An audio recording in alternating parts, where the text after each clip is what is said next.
اللہ الرحمن الرحیم۔ صبر کا مطلب یہ بہت عظیم بات ہے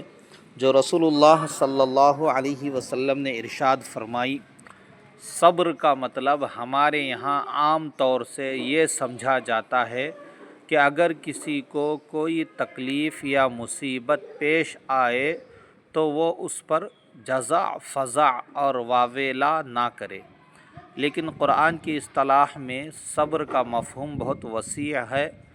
شریعت کی اصطلاح میں صبر کا مطلب یہ ہے کہ اللہ تعالیٰ کی رضامندی میں کسی ایسے کام پر اپنے آپ کو زبردستی آمادہ کرنا جس کو طبیعت ناگوار سمجھتی ہو۔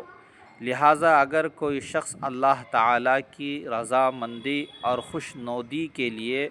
کوئی ایسا کام کرے یا کسی کام سے بچے کہ جس کے کرنے کو یا اس سے بچنے کو اس کی طبیعت ناگوار سمجھتی ہو تو اس نے صبر کیا۔ تو اب صبر کی جب بات آ گئی تو صبر کتنے قسموں پر ہوگا، صبر کی کتنی قسمیں ہوگی تو بتا رہے ہیں۔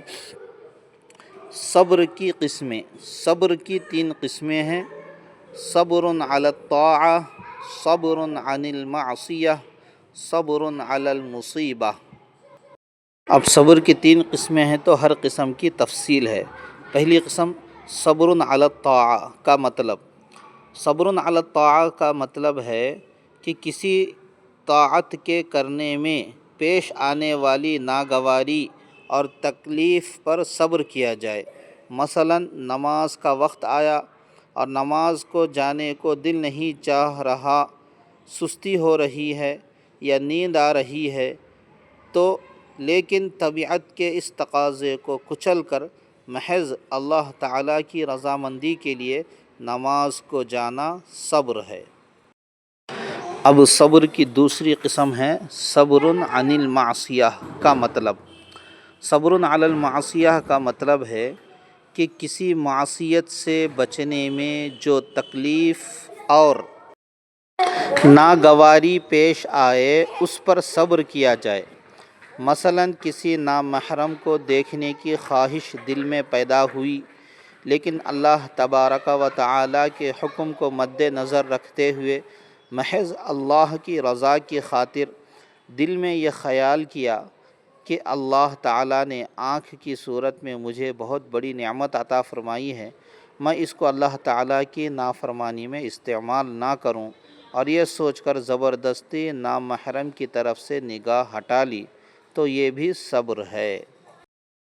صبر کی تیسری قسم ہے صبر علی المصیبہ۔ صبر علی المصیبہ کا مطلب اسی طرح اگر کسی کو کوئی تکلیف پیش آ گئی اور اس کا دل یہ چاہتا ہے کہ میں اس پر واویلا کروں، لیکن اس نے اپنے دل میں یہ خیال کیا کہ یہ مجھ پر آنے والی تکلیف بھی اللہ تعالیٰ کی مرضی اور مشیت سے ہے، وہ حاکم بھی ہے اور حکیم بھی ہے، اور مجھے اس کے فیصلے کے سامنے سر تسلیم خم کر دینا ہے، یہ سوچ کر اس نے جزع فزع اور واویلا نہیں کیا، تو یہ بھی صبر ہے اور اس کو صبر علی المصیبہ کہتے ہیں۔ خلاصہ یہ کہ صبر کا مطلب یہ ہے کہ اللہ تعالیٰ کی خاطر طبیعت کو ناگوار امور پر مجبور کرنا، اور آخرت میں اللہ تعالیٰ جنت عطا فرمائیں گے، تو اس کے بارے میں بھی قرآن مجید میں ارشاد فرمایا کہ وہ جنت بھی صبر کی وجہ سے ہی ملے گی۔ وَجَزَاهُمْ بِمَا صَبَرُوا جَنَّةً وَحَرِيرًا،